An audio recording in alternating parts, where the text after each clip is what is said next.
How's it going, guys? Julian Bradley here from The Musical Ear. Today I'm going to share with you some excerpts taken straight from my brand new ear training course available at themusicalear.com. Now before we begin, bear in mind that I teach all concepts in the same key throughout the course, which is C major, A minor, so all the white notes on the piano. So with that said, let's take a look at the excerpts. So transcribing chords by ear can be intimidating to a lot of people, myself included. I remember when I was learning ear training, I knew that there were 12 major chords which exist.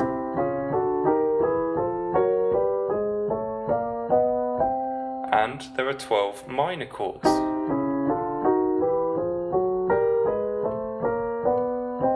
And I thought that if I wanted to transcribe chord progressions by ear, that ultimately I'd have to learn to distinguish between 24 major and minor chords.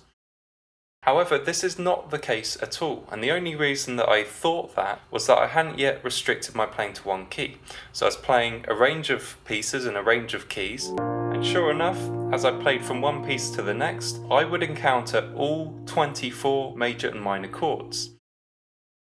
But when you line everything up and you view everything within one key, you realise that there are actually very few chords being used over and over again. And the one thing changing is the key signature, but not the notes and not the chords.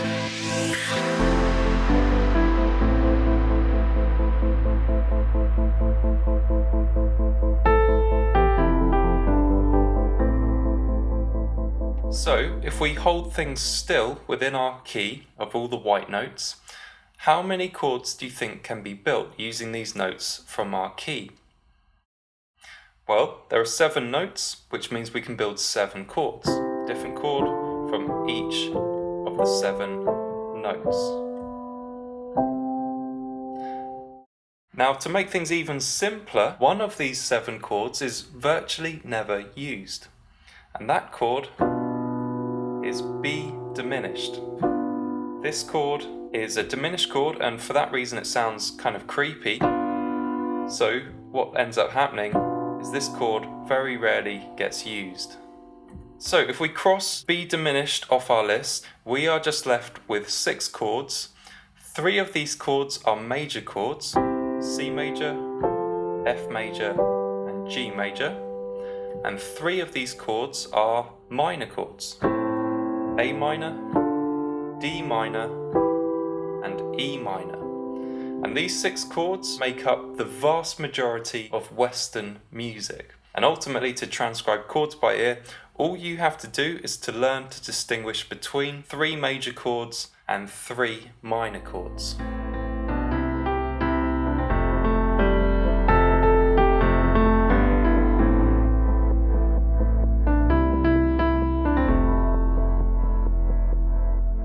It's also interesting to note that there are only 2 major chords next to each other, and those are the 4 chord and the 5 chord of C major, F major and G major,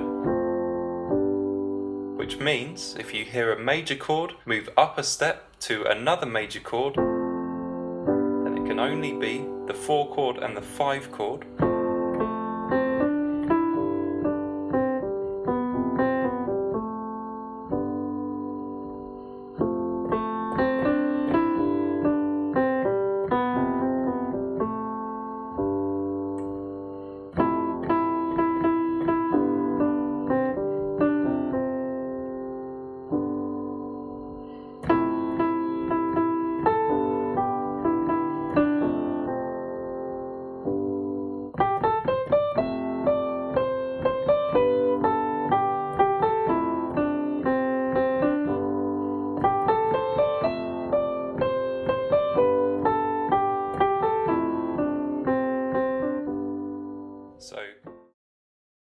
Likewise, there are only 2 minor chords next to each other.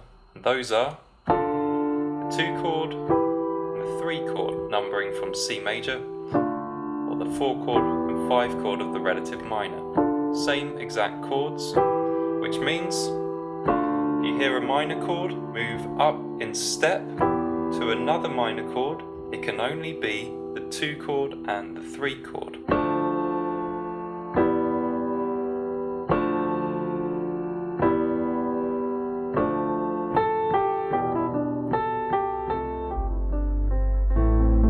Now, as you can see, this course is as much about learning music theory as it is about ear training. So to learn to play music by ear, first you have to learn the rules of music, and then you have to learn how those rules sound. So a lot of this course is about studying the 7-note scale that most music is written in, and this is what we call the key, the major and the minor scale. So by studying the key first, you know what can and can't happen, and you can always narrow down your choices before you even need to use your ear. Well, the same goes for chords, except if we hear a chord move by half step, we can be even more precise because B diminished is virtually never used. So if you hear a half step in the bass line, it's very unlikely to be B diminished and C major, and it's almost certainly going to be E minor and F major, the 3 chord and the 4 chord.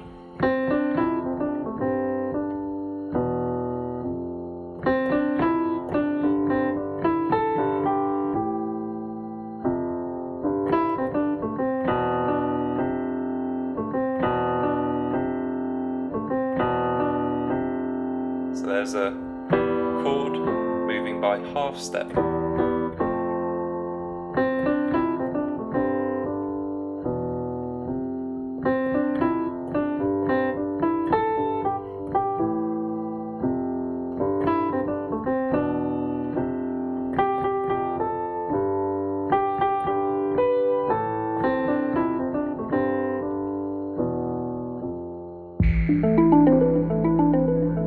Now, following the lessons, you'll find my reinforcement exercises.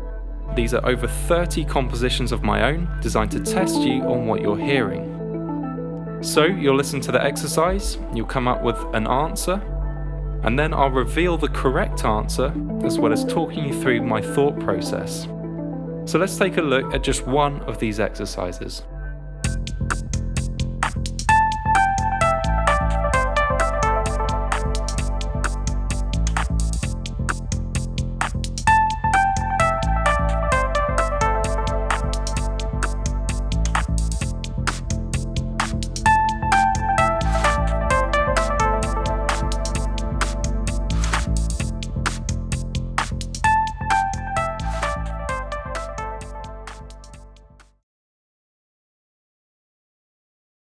Okay, so this is a standard pentatonic melody. In the key of C major, A minor, I'm hearing A, G, E, D, C, D, E, A. A, G, E, D, C, D, E, A. And how do I know that this is a pentatonic melody? Well, I can hear the interval patterns are pentatonic.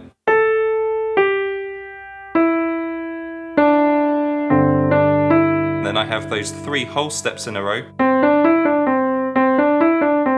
which is nearly always going to be C, D, and E.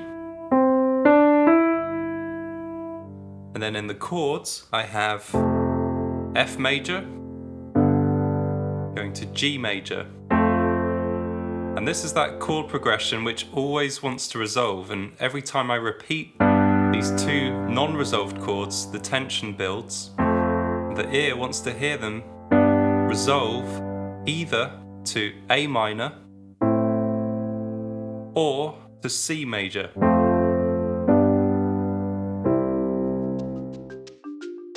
So these were just a few excerpts from the Musical Ear. The complete course contains over 5 hours of video material and is available at themusicalear.com. When you become a member, you'll gain access to 25 video lessons, each between 10 and 15 minutes long, taking you step by step from complete beginner to advanced. The goal of this course is to give you complete confidence in your ability as a musician, for you to learn to play music by ear, and for you to reach your full musical potential. The Musical Ear is for musicians of all instruments. Reading music is not necessary, and I teach all concepts through the piano. Now, there are 2 membership options available. There's a 1-year membership and a lifetime membership. Both options give you complete access to the course from day one. The only difference is how long each membership lasts. Now, 1 year is plenty of time for you to complete the course and to break through with relative pitch. But the lifetime membership is also available if you have limited time or if you want to have access to the course for life. So thank you very much for watching. I look forward to helping you discover your musical ear at themusicalear.com.